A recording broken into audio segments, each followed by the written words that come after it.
Hey guys, what's up? Welcome to the next video. So in this video, we are going to learn about what is value.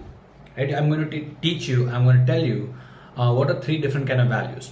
And if you're a salesperson, if you're a marketer, if you are an entrepreneur, if you have a small business, or if you're just trying to improve your communication, you are trying to maybe improve your dating life, maybe improve your social life. If you're trying to build better networks in your life in general, or if you're trying to build better connections in your job or in your community, this video is going to be very helpful.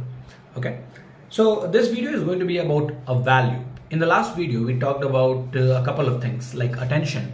What is attention? What gets our attention? We talked about selective focus, which is RAS, reticular activating system. So reticular activating system tells us what to pay attention to, what is important for you, and what you should do. We talked about default mode attention and active mode attention. When you are just chilling, when you are just browsing, when you are walking around in the mall or in the street or using social media without any intention, without any goal, then you are in a default mode attention, right? You are using the default mode. If you are going or pursuing a goal, if you're pursuing a proper solution to a proper problem, then you are actively seeking, then your active mode of attention is on. So we talked about all of these things in the previous video. If you haven't watched the previous video, go watch the previous video. That is going to be very illuminating for you. That's going to be very valuable for you. And since we are talking about something which is very valuable, let's get into the topic. Let's get into today's conversation. Okay, so the idea here, the fundamental idea is that value is attention, right? Whatever gets your attention has value. Also, attention is also captured by something which is dangerous, something which is a threat. So what gets your attention is anything that is a value or that is a threat. Anything that is valuable creates attraction, right? It pulls you towards itself. Okay, anything that is threat or is a danger pushes you from itself, right? So if you see a snake, if you're walking in a park and if you accidentally see a snake, or if you accidentally see like a big insect flying towards you, you are immediately going to get back. But if you see a fruit, or if you see if you see something that you find valuable, like a like 10 rupee note fallen on the ground, then you're going to get attracted towards that. Very simple. Okay, but here is the complicated part. What is value? This is a very vague word that we use. What is value? This word has been used so much that a lot of people, I think most of the people from the very beginning did not understand this word. Even me, like when I was young, when I was just getting into kind of coaching, business, making videos, or like starting my job, all these things, I did not understand what value actually is. I did not understand the concept of value or the meaning behind value. What does value mean? What is value? Right? So the first thing is understand that objectively, in the objective universe, nothing is valuable. Okay? Like if you go to Mars, no one thing is more valuable than the other thing. Right? And as a general rule, if everything has the same value, that means nothing is valuable. Okay? That means nothing is useful, nothing is better or worse than anything else. In objective world, in the material, scientific, objective reality, there is no such thing as value, right? Sun has no value, space has no value, gravity has no value. Anything that exists, right? For example, a lot of nitrogen atoms don't have any value. Water in and of itself has no value. So there is no, diamonds have no value. Okay, these things have no value. But to us, value only value is only created in human mind. Obviously, like in all other species, like in dogs value, like meat over bread, right? Cats value chicken and fish over cat food, like over like the dry cat food that you give them, right? So whenever it is about something like in life, when we're talking about life, then value and threat come in the picture. Okay, so let's not talk about other species, let's talk about human beings, because we all are human beings. And if you're a dog or a cat watching this, congratulations. So we all are human beings, and what we need to do is we need to understand how does our world work. Okay, we need to understand what is valuable for us. We need to understand the concept of value for us, so that we can be better at marketing, we can make better products and services, we can advertise better, we can sell better, right? We can create better brands, we can create better connections with our customers, with our friends, with our relatives, with our networks, etc. We are better at understanding, let's say, dating, relationships, etc.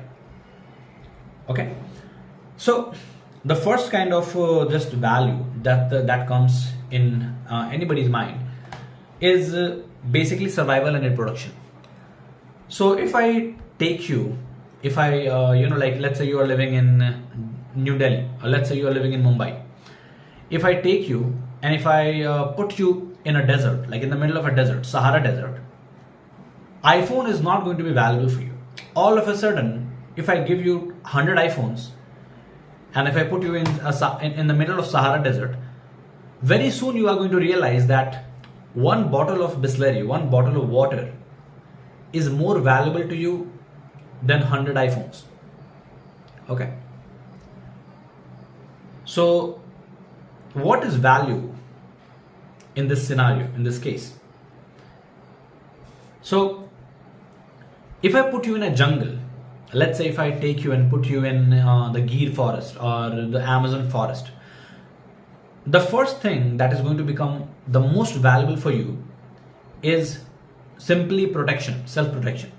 Because Amazon forest has a lot of insects, has a lot of reptiles, snakes, dangerous frogs, dangerous things, that like, cats, like big cats, animals that can hurt you, that can kill you, that will eat you if you're not careful. So the first thing that is going to become extremely valuable for you is self-protection. And the second thing is finding food and water source, right? So see how value changes. Just if you like manipulate the surrounding, manipulate the environment, what is value? The word value takes a different meaning completely. If I put you in a village, again, if I put you in a village where there is no Wi-Fi, where the people are not very technologically advanced, again, your iPhone is going to have no value there. In a village, what's going to be valuable is, like if you understand the culture, if you understand the language, like let's say if I put you in a remote tribe, right? Like there are a lot of tribal people, there are a lot of tribal groups, tribal villages. If I put you in a remote tribe, right, they're not going to kill you instantly. Like most tribes are not going to kill you instantly. They're all humans, so they understand that like you're not a danger in and of itself, unless and until you're carrying a weapon. So they're not going to kill you, but also they're not going to be friends with you. They're going to be amused by you. They're going to be interested by you. They're going to be curious to know what is up with you, who are you, where did you come from, what language do you speak. But again, you're not going to be valuable. But if you start to learn their culture, and if you start to kind of adopt and embrace their culture and start to live like them, right? See, similarity. This is called as the principle of similarity, the principle of likeness, right? People like other people who are like them, who are similar to them, right? So, for example, this does not apply to all people, by the way, but this applies to generally like almost everybody. So, for example, I am into music, I am into fitness, I'm into, like, I am a creative explorer kind of a guy, right? I like exploring new things. I like ideas. I like creating new concepts, right? So I like hunting for new ideas, hunting for new things to learn. So I'm like a creative explorer, hunter kind of a guy. If I meet somebody who is like me, I'm instantly going to like that person, right? But if I meet somebody who is an accountant, and who is like, hey, I work to save a lot of money so that I can feed my family and all, I'm like, okay, that's a very novel thing, but I am not going to feel any attraction towards you. I'm not going to want to be friends with you, right? But if you're a musician, if you go to the gym, if you have a fun lifestyle, if you like bikes, if you like like talking to other people, if you like ideas, if you like discussing different philosophical subjects, different topics, different things about business, startups, marketing, sales, etc., then I'm going to like you. Then we are going to become friends. You're going to be more valuable in my head than other people, right? So again, there is a philosophical quote. Again, this is a little bit this is a little bit separate from the topic that we're talking about, but I think this is very, very interesting, so I want to share this with you. There is a quote that says that love is the ultimate discrimination, right? Love is the ultimate act of discrimination. Because when I love somebody, I love my parents, I love my partner, I love my girlfriend, they are more valuable to me, they are better to me than all other human beings. I would always reject every other human being for my parents, for my family, for my close friends, and for my girlfriend.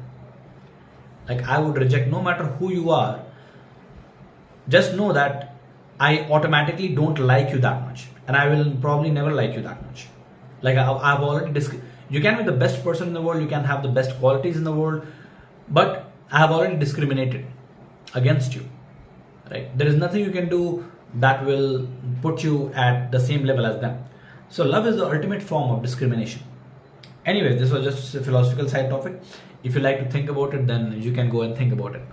Let's get back to the point, right? So what is value? If I put you in a desert, if I put you in a jungle, if I put you in a city, if I put you in a village, the concept of value is going to change, right? If I put you in even like the term value can change even from small places. For example, if I put you in a club, different things are going to be valuable for you, right? Like, what you're going to value is who is looking at you, right? If you're a guy or if you're a girl, what's going to be the most valuable for you in a club is, like, if you are alone, given that you are single and alone, and if you have gone to club to just meet people and have fun, right? The first thing is you're going to look at is, are there any other good looking, charismatic, cool guys or girls who are looking at me or not? Second, your value is going to people who are having the most fun. Your attention is going to go to that. So since your attention goes there, that automatically means that that thing has higher value for you, right? That's why your attention is attracted towards those things. You're going to have that. So whoever is having most fun, if there is a group of guys, there is a group of girls who are dancing, who are having fun, who are like singing, and who have a very good vibe, you're automatically going to want to be in their group. But if I put you in a library, you're not going to do that. You're not going to value those things. Like, if you are in a library and people are dancing, making noise, you're going to hate them. You're going to be like, who the fuck are you guys? Like, get the fuck out of here, right? You're in a library, what you're going to value is you're going to value a secluded, quiet area where nobody is disturbing you, right? Where there are less people so that you can't get distracted, where nobody is talking, where nobody is using their phones, playing music, using social media, right? So you're going to want to pay attention to that. That is going to become instantly valuable for you. So this is one kind of value. Another kind of value is something which is rare. For example, for human beings, like gold and silver are things that are rare for us, so we value them. Diamond is valuable only by the virtue of it being rare, nothing else. There's nothing valuable about diamond. It just looks good. Another amazing thing about diamond is It's not true that it's only valuable because it's rare. It also has a beauty aspect to it. It also has an aesthetic aspect to it. And all human beings, regardless of age, culture, time, like, even if they were born 1,000 or 5,000 or 10,000 years ago, we all like symmetry, right? We all like beauty. We all like aesthetics. We all like things that are very symmetrical. Beauty and symmetry and aesthetics, they are innate value, innate desires in us. We love them. We are attracted towards them, right? So this is another kind of value, like something which is in very high demand, right? For example, what is in India, like cricket is a very in-demand sport, right? Or engineering, computer engineering, any kind of engineering, mechanical engineering, civil engineering, these things are very high demand, jobs or fields, like STEM fields, medicine, law. Like in India, skateboarding is not a very high demand thing. In India, boxing is not a very high demand thing. Like I have been to, like at least, like I have traveled to more than 12 states in India, and I have never come across a boxing club, or I have never come across a, martial art or a judo or, jiu-jitsu gym. Never. Like we don't value these things. For example, in India, we do not value, like innovation. This is a critique for the corporate culture of India. This is a critique for,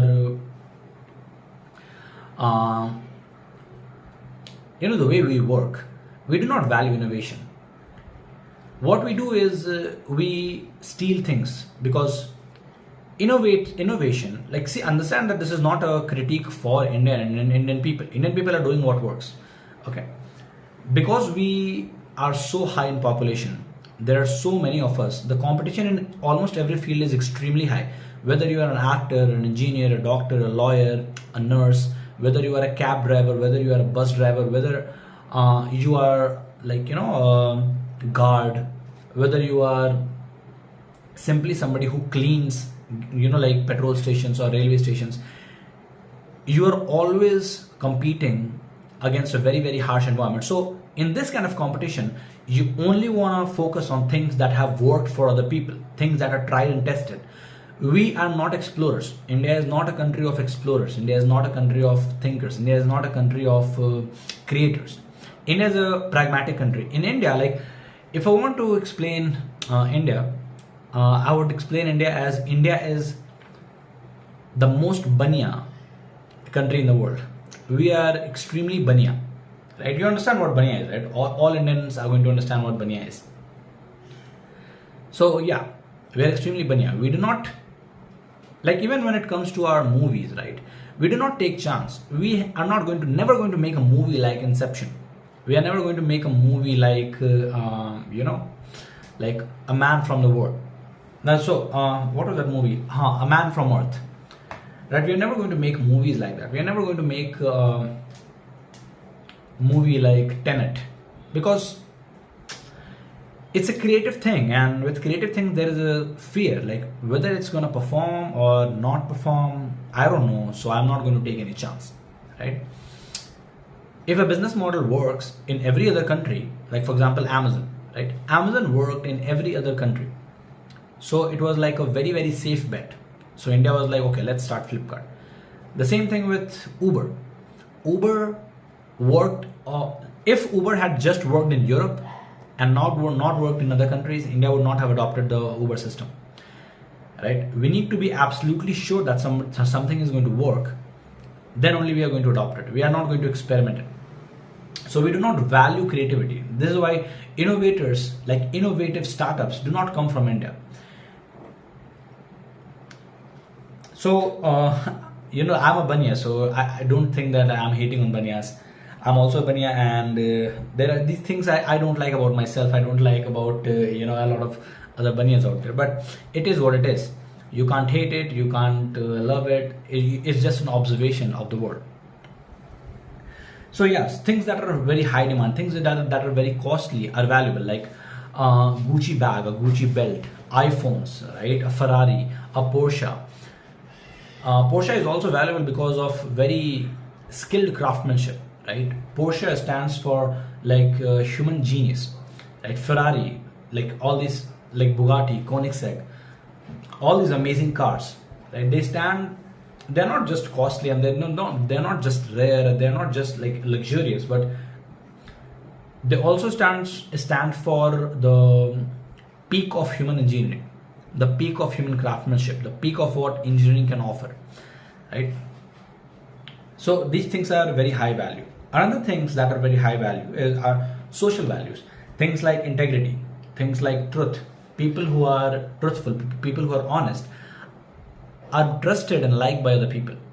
They are going to have a better chance in life if you are, like in anything, if you are honest and if you're truthful, right? So integrity, hygiene, love, friendship, honesty, all of these things are extremely valuable. Like understanding the the social nuances and playing a game accordingly. All these things are very valuable, right? So when we talk about value is a very confusing term, because what is value? So I have explained all these things that we talked about. All those things can be termed as value, right? Anything which stands out, which is more important, which we are attracted to, is value. Now what I'm going to do is I'm going to categorize them so that it is easier for you to understand. It is easier for you to keep in mind what kind of different values are there, right? So firstly, we have logical value. Logical value are simply numbers. Like for example, if somebody's business is making $10 million per year, and his friend's business is making $5 million per year in total revenue, we automatically assume that the person who is making $10 million per year has a better business, is a better businessman, has a better team, has a better product, has better marketing, etc. Right? But we also need to talk about your net profit. Like if a person is spending $8 million in order to make $10 million, and his net profit is like $2 million, and after his team and everything, he's left with $1 million. But the guy who is making $5 million, he's spending only $1 million to get a revenue of $5 million. So that means he has a profit of almost 4 million, twice the profit of the guy who has twice the revenue, right? Interesting, very interesting. And since he is focused on profit, net profit, his team is also going to be smaller. They're also going to be well paid. They're also going to be highly motivated, right? So what business is better in this way? There is one business that makes $10 million in revenue and $2 million in profit. There is another business that makes $5 million in revenue and $4 million in profit. All the employees are happy. They are delivering quality work. They are very profitable. They have a lot of room for experimentation and trying on new things. But the business who is making $10 million does not have any of that freedom. So again, when it comes to financial wealth should be understood by freedom of movement. Like in what direction you can, how flexible are you, right? What is the quality of your day-to-day life? All of these things, not just how much money you have in the bank. If you are a billionaire and if you are constantly stressed out, if you have lost all your friends, if all your relatives hate you, right? If you're just working from like 9 in the morning to 9 in the night, like 12 hours every day, like 7 days, 6 days a week, it's not better, right? So again, a little bit diverted. Let's get back to the point. The first kind of value is logical value. So logical value is like value in numbers. Sir, we have worked with 50 different companies. That is a logical value. Sir, if you buy this product, this will help you save this much money. Logical value. Like this product has more features. Like look at my phone. This phone has a normal phone, like Samsung and iPhone are only giving 2 cameras, my phone is giving 4 cameras and 2 speakers. It has Samsung and Apple is they are giving like 512 like GB of space. I am giving 1 TB of space, right? They are giving 16 MB RAM. I am giving 34 MB RAM, right? Sorry, 32 MB RAM. So all these are logical values. So we will provide we will provide customer support 24/7. Again, another logical value. We have many certifications and awards, so you should do business with us. Another logical value. You will get 2x growth in 3 to 6 months. Another logical value. These are very concrete logical value, and I'm not saying that these values are not required. In fact, these values are important when it comes to making decisions. But the value of the importance of logical value is only in justification, right? People buy due to biases and emotions, like due to like our innate psychological biases and human emotions, and then they backward rationalize using logic and using numbers. Okay, so giving these numbers is a justification. It's a good justification, good way to justify the purchase, right? It's important. Logical value is important, but the problem with most brands, with most marketers and advertisers is that, and most businesses out there, they're only focused on logical value, right? Especially like this is the biggest mistake you can make in your entire marketing and sales department is even if you are a B2B business, right? Even if you are completely B2B business, you should not only focus on logical value, because your end users and consumers, let's say you have a product and you are selling your product to marketing managers and sales team leaders, right?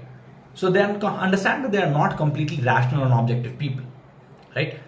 They want to they have some goals that they want to complete, and they want to hire the best vendors, hire the best people for their business objective. But also understand that they are not going to take risks. They are not going to hire somebody who is a risk. They're not going to hire somebody who makes them look bad. They're not going to hire somebody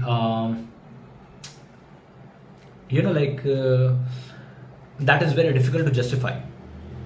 So they're not going to be very logical, and because they also see what the thing is, like as a marketing manager, my first job is to my first value, my first level of thinking is to keep my job and to make my seniors happy.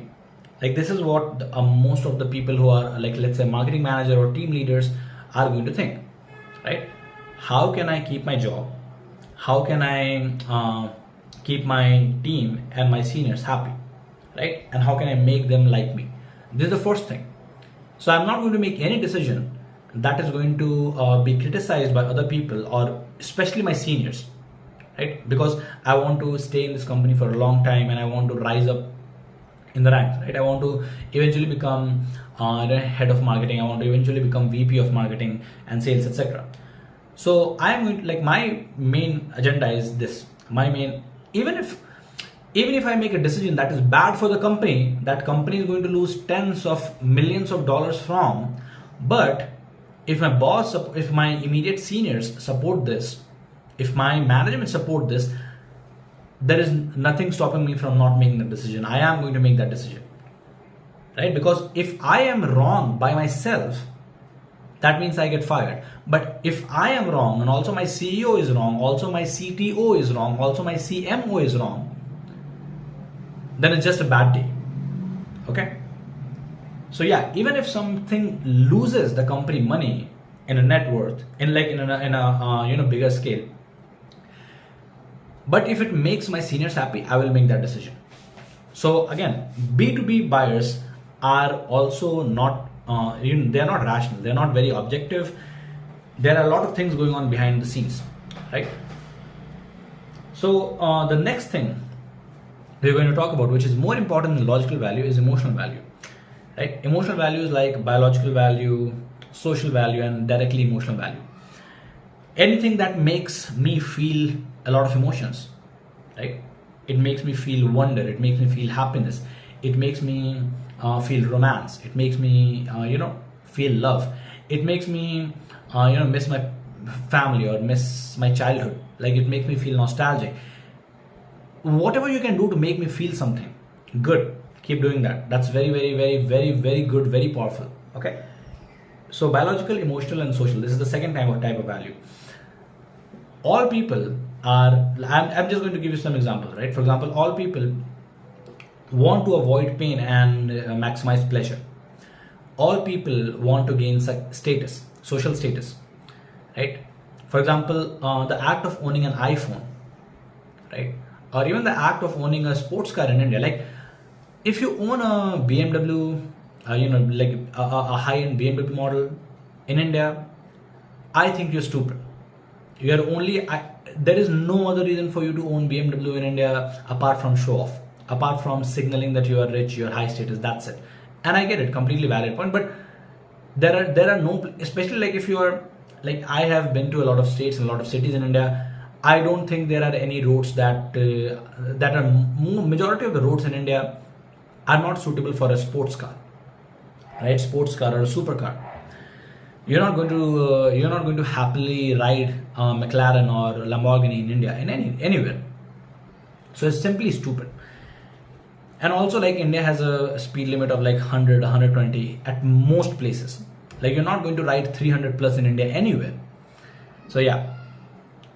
Status. We buy things for status. We buy Rado, we buy Rolex for status. We buy a sports bike for status. Buying an iPhone is an act of status. Thrill and adventure, again, sports bikes, sports cars, etc. Greed. All of us want to have more than what our neighbors have, right? What our best friend have, what our colleagues have.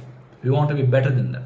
Greed is an innate desire, and appealing to greed is extremely important. Like, if you can somehow communicate that your product, like for example, let's say you're talking to a regional sales manager, right? You are talking to a regional sales manager in some retail brand or any kind of business. If you can communicate the fact that my product is going to make you better than than other regional sales team leaders, right? That person is going to buy a product. So greed, envy, jealousy, right? Tap into the, people are envious. People have a tendency to be envy. So you can use this, like, hey, look, for example, if you're a gym owner, right? This is a very powerful thing. If I come and tell you that, hey, look, there are two other gyms in your area. They both are performing better than your gym. Envy, jealousy, right? Greed. These are very powerful motivators for action. People will spend tens of millions, even sometimes billions of dollars just for this. Elon Musk bought Twitter, and then Elon Musk destroyed Twitter because of greed, right? Understand that I'm not just talking about normal people. Even when I talk about Elon Musk, even when I talk about presidents like President of the United States or like army leaders, all of these people are more emotional than logical. All of these people are driven more strongly by biological, social, and emotional values, needs, and desires than logical, right? There is no area in human activity, like apart from pure science, apart from physics and maths, right? Apart from physics, maths, chemistry, where like logic is going to win. There is no area like that. Another example of emotional value are things like survival and reproduction. Like, you would go to lengths, if your survival is that question, you would go to great lengths to ensure your survival and ensure you get like a chance to reproduce and have a family and build a family and have babies, etc. Like prestige, like what we call social respect, right? Prestige and public image is very important for us. It's a very strong motivator. Reciprocation, like if I do something for you for free, right? If I give something for you for free, then you are like your tendency, like you are very, very highly likely to give something back to me. you are going to reciprocate very well, right? So this is very important to, when you're doing a sales call, in the starting of the sales call, initially at some point, give them a compliment. Give the person that you're talking to a compliment, like, hey, you know what? I think your business is very amazing. I think the idea that you have, that you're working on, is very amazing. This is going to really pump them up. This is going to really make them like you. Okay. So reciprocation, give and take. Right? Reciprocation is give and take. I do something good for you and you do something good for me. It's built in human beings. Incentives, luxury, like watches, jewelry, like 15,000 rupees shoe, love, truth, minimizing effort and maximizing rewards. All of these things are biological, emotional, and social values. They are very, very important. They are 10 times more important and powerful as emotional values if you are able to understand them, right? This is what I offer to my clients. This is when I'm working with my clients, when I'm working with brands, when I'm trying to build a marketing, sales, or advertising strategy. This is the first thing that I focus on and pay attention to. The second thing I pay attention to, is perceptual and experiential values, right? So just like there are emotional values, biological, emotional, and social values, there are different kind of values which are perceptual and experiential in nature. These are things that you value, that you experience, that you perceive, right? I would put them as second most important, second most powerful drivers of action and motivators and decision making process after emotional values. So I'm going to put logical value at the third and the lowest level of importance, but they are necessary. Do not ignore them. They are not the most important, but they are necessary. What are perceptual experiences, perceptual and experiential values? Things like biases, like our inbuilt biases and the shortcuts that we use to make decisions, and heuristics, right, that we use to make decisions. These are encoded in our brain, these are encoded in our nervous system, these are encoded in our body. And as we talked about in the last video, we think from system 1 and system 2. System 1 is automatic, reflexive, intuitive, fast, natural, effortless part of our brain. System 2 is slow, deliberate, calculative, very effortful, but more accurate part of our brain, right? But we mostly operate, like 95% plus of the time, all human beings are operating from, biases and heuristics from system 1. So what are some kind of examples of system 1 value? Like halo effect, right? If, like for example, you are watching this video, I don't know how far you have watched this, or if anybody is going to watch this video this far. If I looked very good, if I had a very amazing camera, if I had a very amazing setup, lighting, if my video was very beautifully edited, you would like and trust and believe my video way more than what you're doing right now, because right now it is very raw and very, it's very raw and direct, right? A lot of makeup has not been done in this video. So this is the reason, like, this video is not going to perform as well. I know this, okay? This is called as halo effect. So a person who is more charismatic, even though he is speaking something which is wrong, is going to be more believable and likable, and he's going to sell better than a person who might know a lot, but who might not be very camera friendly, or who might be a little bit socially awkward, right? This is why, scam artists, people who are like selfish scammers, like a lot of people, internet marketers, right? Like Tai Lopez, they're going to be always more popular than a philosopher. They're always going to be more popular than somebody who is actually academically, scientifically, understanding a subject. So halo effect, a clean car or bike feels faster, lighter, and better than a dirty car or bike, right? So this is the experience, this is a personal experience. Me and my brother, we share a bike. So I don't keep my bike very clean from outside, right? But I pay a lot of attention to the insides of the bike, like the engine of the bike, the tire of the bike, the greasing of the bike, right? The engine oil of the bike, like the gear system, like the clutch, the accelerator wires. I pay more attention to this. He pays a lot of attention to the exterior of the bike. For him, what matters is if the bike looks really clean and then the bike sounds really good, then the bike is way better. He is going to value the bike as twice the price as a bike which might have a better engine, which might have better all the parts inside, but it is a little bit dirty and the sound is not as good. So yeah, it's a very, very big bias, and we all are we all face this. Another thing is negativity bias.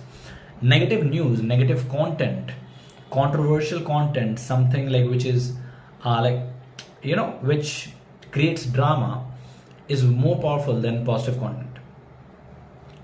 Right? We are too oversensitive to danger and to negative information than to value and positive information, right? So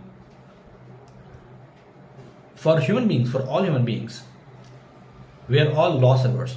What does it mean? It means that there is also a saying that, right, one bird in hand is better than two birds in the bush.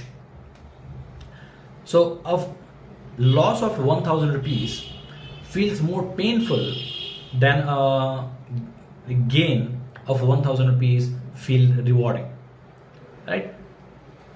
So we are loss averse. Losing something is way more painful to us than if we just gain the same thing. So we pay disproportionately more attention to negative information and losses, right? Placebo effect. This is another heuristics and bias. Even today, most medicine in the world are placebo medicines. Like around 50% medicine in the entire world are not actually medicines. They are simply sugar pills. They are simply colored and branded sugar pills, right? They just work just because you believe that they are going to work. So these are three kinds of different kind of values. Obviously, I have just given you some examples. There are dozens of biases. There are hundreds of biases and heuristics.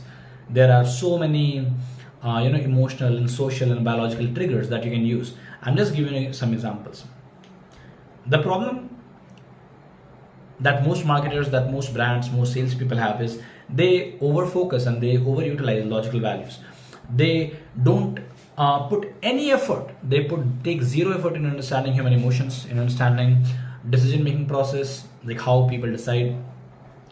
They pay no attention to social values, emotional values, biases and heuristics, experience of the product, perceptual value. They pay no attention to that.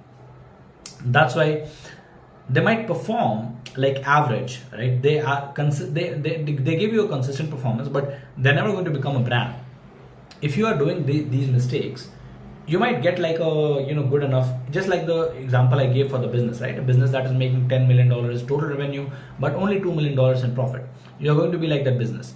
You are never really going to improve your sales like 20 times. You might improve your sales like 25%, 15%, 13%, upar niche, by using some logical techniques and by using some numbers and this and that. All the logical and kind of numerical values that you're going to use, they might help you a little bit, like a couple of percentage, but they're never going to provide you an order of magnitude of growth. Like you're never going to go from a brand that operates in Bangalore to a brand that operates in entire Asia. You're never going to go from a restaurant that is famous in Delhi to a restaurant that is famous in the entire world. You're never going to go from that to that. You're never going to make a order of magnitude jump in your growth, right? You will achieve additional value, right? What you will do is your efforts are going to increase like linearly, right? 1 + 1 = 2, 2 + 1 = 3. This is how you're going to grow. You're not going to grow exponentially. You're not going to compound over the years because you're not utilizing these things. So like most salespeople, they're not selling actually. Most marketers are not marketing. Most advertisers are not advertising. Advertising is signaling, right? They're not doing any of these. What they're doing is they're simply teaching you. They're simply giving you facts and figures and information. which I can get from a template, then why the fuck would we need you? We don't need you. Don't call me. Don't send me a mail. Don't send me a text if you do not know how to sell.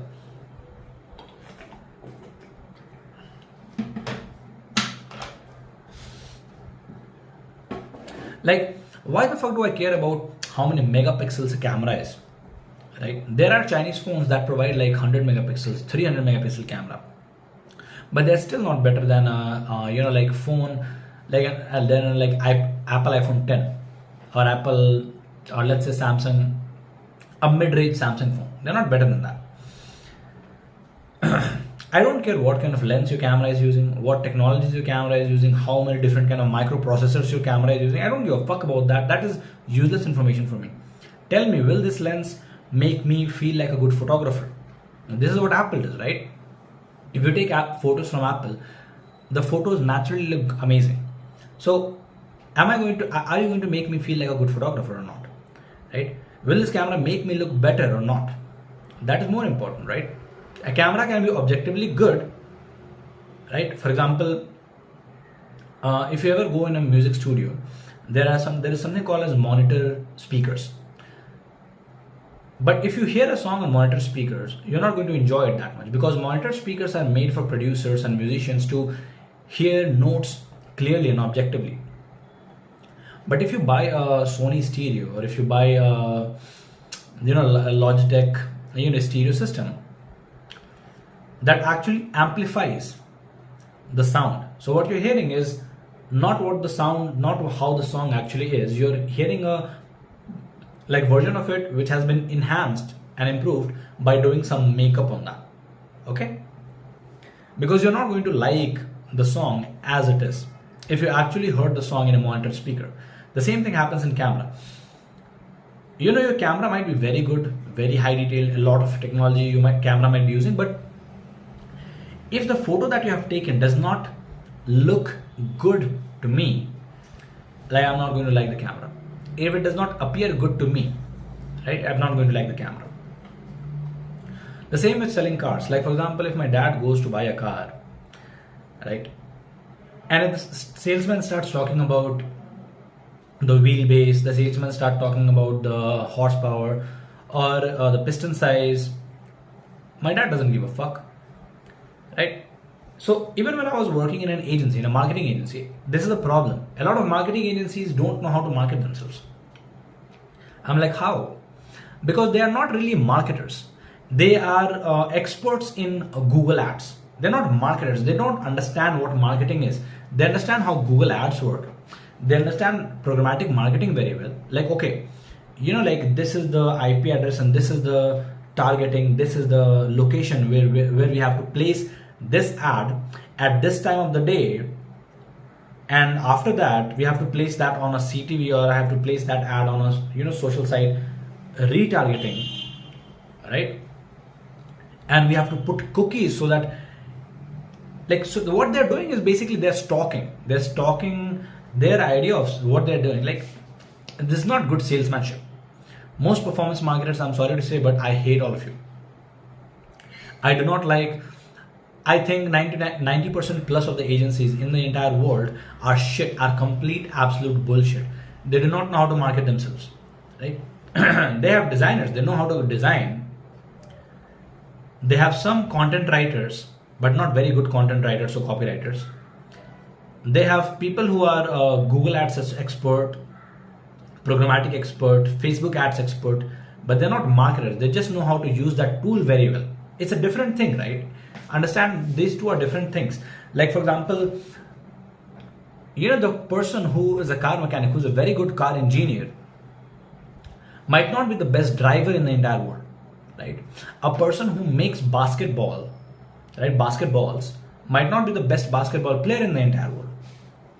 But since I don't know why, for some reason they don't think about this. I don't know why they have never thought up to this point. Because again, they also have to sell, right? They don't actually have to be good marketers. They have to simply sell their services. And how to sell the services? How are most people selling their services? By simply, giving logical values, logical answers. That's it. and stalking people on the internet, like by, oh, let me plant some cookies so I can track you everywhere you go on the internet. Like, wow, great salesmanship, right? Yeah, great salesmanship. So when I was working in a marketing agency, like in a creative advertising agency, they have no idea how to market themselves because they are not actually marketers. I worked in an engineering consulting firm, and these people were trying to pitch and sell their product. They're trying to pitch and sell their consultancy services in the most boring, meaningless way possible. They're simply teaching, like, yeah, this is the number and you will achieve this kind of number and this. They're simply teaching. They're simply giving information. I can get the information from a PDF. Why didn't you simply send me a PDF or an animated video? Why the fuck are you here? Why are you wasting your time? Right? If you think that if I hear some numbers from your mouth rather than a PDF, are those numbers going to mean something more to me? Are those numbers going to be more persuasive to me? Fuck no. Why the fuck are you here? Right?